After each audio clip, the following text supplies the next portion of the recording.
We give you the facts, it's not what you think. Popeye Newsling, Young King, 1 yard, bless. Good morning, Popeye. Grandma watch Popeyes every morning and every night. What am I think? What am I think? You're listening to Popeye News Links. This is the Admiral Tibet who I represent, and remember, the time is so serious, cantankerous and dangerous. This is Popeye News Links. Yeah, watch Popeyes, mama. Where I watch? Popeye. Greetings, viewers and subscribers. People of Lucy in Hanover. Do you know that guy on your screen? He went into a store in Lucy yesterday where he stole 5 polo shirts. If you know him or if you see him, call the police. He is wanted. In this next report, that guy on your screen. His name is Leroy Vassell. He is 26 years old and he's originally from a place named Heavy Sands in the Waterworks area of Westmoreland. Leroy, he migrated to the United States and he was living at Lauderhill in the state of Florida. He is now facing prison time, deportation and maybe even more. Leroy, he was recently arrested and charged by the Lauderhill Police Department for 4 counts of felony grand theft. The allegation is that Leroy, he acted as the middleman in an elaborate fraudulent publishers clearinghouse scheme that defrauded elderly victims in the United States of more than 7 million United States dollars. Investigations revealed that Leroy, he received cashier's check totaling almost $300,000 US from 4 elderly victims. The victims sent the checks to Leroy's business address. He then deposited the checks in his US business bank account and withdrew the money shortly thereafter. The allegation is that Leroy, he kept some of the money for himself and sent the rest to scammers in Jamaica. But listen this now. Remember I told you that Leroy, he's facing jail time, deportation and more? Here is why I say more. There is word on the street that Leroy, he collected some money on behalf of some scammers and he did not turn it over to them. The word on the street is that Leroy, he used that money to buy a truck. As a result, it is being said that some guys who Leroy failed to hand over the money to, they are planning for him if and when he's deported back to Jamaica. It is one thing I know, there is no honor among thieves. Remember me tell you. In this next report, a 33-year-old thief, he is in police custody facing shoplifting and larceny charges. His name is Lenford Gayle and he's living at Cyril Gully in Montego Bay in the parish of St. James. Reports are that Thursday night, October 3, about 8 o'clock, the owners of Slick Gadgets Limited at Trinity Mall on Barnett Street in Montego Bay, they securely locked up the store and went away. Yesterday morning, Friday, October 4, at minutes after 8 o'clock, when they returned to open the store, it was realized that the business place was broken into. Hoodlums cut off a section of the grill, broke a glass window and entered the store. The hoodlums, they then thieved a large quantity of cell phones, tablets and laptops, plus other gadgets valued at a little under 3 million Jamaican dollars. The hoodlums, they then made good their escape.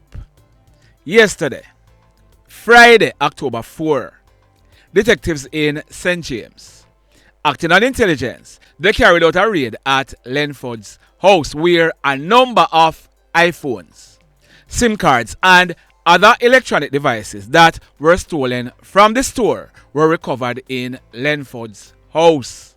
As a result, he was placed in police custody pending further investigations. More to come. But in the meantime, St. James Police, job well done. In this next report, I carried a report last week, Wednesday, September 25, and I told you that Hoodlums, they had broken into the Cacoon school in Hanover on the previous weekend. On that occasion, Hoodlums broke off the locks to the canteen. They entered and they thief a container with snacks, 1 box of cock soup, 7 pounds of saltfish, 1.5 box of popsicles, and 2 parcels containing 20 sheets of cartridge paper. Well, the Hoodlums, they went back again. The school was locked up Thursday evening, October 3. When the staff returned yesterday morning, they realized that a thief had broken into the school again. The hoodlum damaged the lock to the staff room, entered and thieved 1 Chromebook valued at almost 80,000 Jamaican dollars. The hoodlum then made good his escape. Boy, may I tell you. Now, over in St. James, this one took place yesterday afternoon, Friday, October 4, about 1 o'clock. It took place at Diamond Lounge on Fustic Road in Montego Bay. We are told that the operator for that business place was inside when a hoodlum entered and pulled a gun. The hoodlum, he then proceeded to rob the female of her iPhone 12 cell phone and 1,000 Jamaican dollars in cash. The hoodlum, he then made good his escape. About half an hour later, there was another robbery at Orange in the Adelphi police area of St. James. We are told that the bartender in her mid-30s, she was at the TJD Top Shelf Bar at 5 Man Corner in the Orange area when a hoodlum entered, pulled a gun and juked down the bartender. The hoodlum, he proceeded to rob her of cash amounting to 60,000 Jamaican dollars and her Samsung cell phone. The hoodlum, he then made good his escape. Just like that. In this next report, a young man, we are getting unconfirmed reports that he was having mental issues. His name is Justin Jackson. He was 24 years old and he was living in the Gutters area of retirement in the parish of St. James. Yesterday afternoon, Friday, October 4, about 5 o'clock, a missing persons report was filed to the police after Justin, he could not be found. Early this morning, Saturday, October 5, about 6:30, residents, they saw the lifeless body of Justin in a river in the Gutters area. He was dressed in a black and yellow t-shirt and a blue jean shorts. The police, they were informed and they arrived on the scene. We are told that no mark of violence was seen on Justin's body and he appeared to have died a few hours before he was found.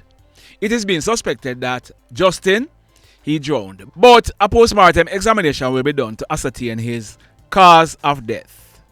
Investigation continues. Sad indeed. In this next report, this one took place early yesterday morning, Friday, October 4, about 6:30. It took place along the Cave Main Road in the parish of Westmoreland. Now, this is what we are learning.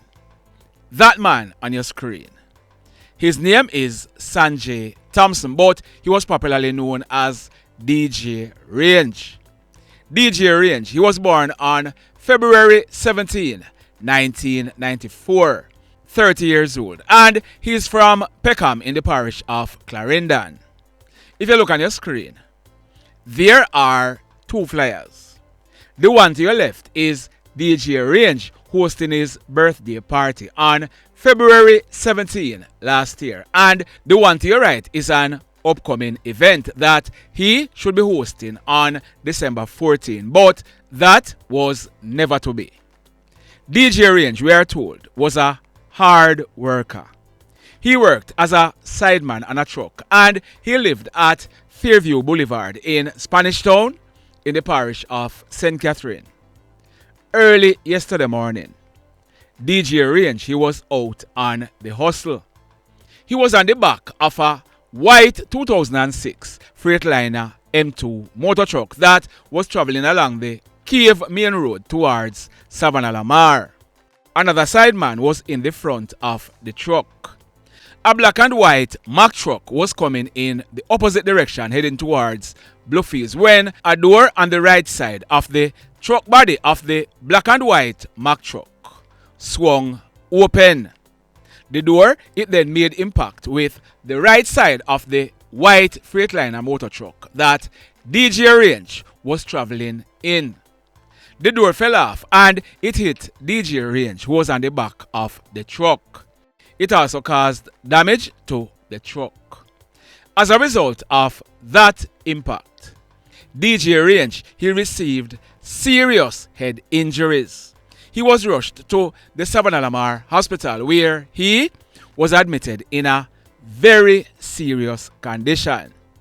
At 15 minutes to 1 o'clock yesterday afternoon, DJ Range, he died in hospital whilst being treated. Sad indeed.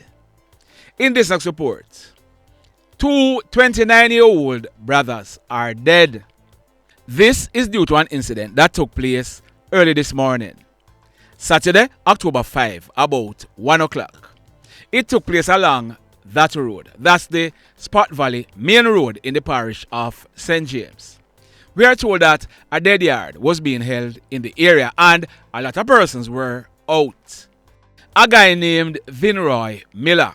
He was 29 years old and he lived at Palmyra in St. James. Vinroy, he was riding his black motorcycle along the road from Queensville direction towards Cinnamon Hill Road. In other words, based on the photo that you are looking at, Vinroy was coming. Are you following me? His 29-year-old brother, Kenroy Miller, he's also living in the Palmyra area. We are told that both of them are brothers by their father's side only. Kenroy, he was riding in the opposite direction when it is said that Kenroy, he failed to keep his bike on the left. As a result, he went right into the path of his brother's motorcycle and both bikes collided head-on. Are you following me? Both brothers, they died as a result. Boy, may I tell you. In this next report, yesterday, I told you about the death of that man on your screen. His name is Arvil Rowe and he was 50 years old. I'm finding out that years ago, Arvil, he used to live in the United States of America, but he got into trouble with the law and he was deported back to Jamaica. Years ago, he was living at West End in Negril when he was attacked and shot by Hoodlums. We are told that on that occasion, Arvil, he had received about 8 to 10 bullets, but he survived. Word on the street is that Arvil, he was recently involved in a conflict and he was killed in his house. It is suspected that the killer may have returned and set the house on fire. Fire personnel were quick on the scene and they were able to put out the fire. Like I said yesterday, Arvil, he's the brother of Inspector Patrae Rowe, a former Police Federation chairman. The mayhem. So let me ask you something. Let me ask you something. Have you hit on the love button as yet? If you have not yet done so, remember to hit on it. Also, if you are over here watching our videos and you have not yet subscribed, hit on the subscribe button as also hit on the notification bell. Then click all so that whenever we drop a new video, you'll be one of the first to be notified. In the final report for today, I'll be updating this report in a subsequent video. But what we are learning so far is that early this morning, Saturday, October 5, a 40-year-old guy named Larry Robinson, he was shot and killed at Bugs Bunny in the Lilliput area of St. James. He was found lying along the roadway with gunshot wounds to his head and his upper body. He died on the spot. Like I said, in a subsequent video, I'll be updating this report. In the meantime, the mayhem continues. Blessed love, everybody. Tell a friend for tell a friend for tell a friend about Patrae Newslink and PNL Blog TV. Like, subscribe and share. Quicksilver sing, if we just unite, what a country this will be. If we just unite, Jamaica live in unity. If we just unite, what a country this will be. If we just unite, Jamaica live in unity. Hey, crime it a mash up Jamaica. Criminals them a mash up Jamaica. Jamaicans mash up Jamaica. Oh Jamaica, me sweet Jamaica. Crime it a mash up Jamaica. Criminals them a mash up Jamaica. Jamaicans mash up Jamaica. Oh Jamaica, me sweet Jamaica. I coulda sunshine or rain. Jamaica, no problem, no pain. Rude boy them knock out can't tame, but me want me country back. Give me country back. To the street and the lane. Everybody them start complain. Bloodshed, what a shame, but me want me country back. Give me country back. Crime it a mash up Jamaica. Criminals them a mash up Jamaica. Jamaicans mash up Jamaica.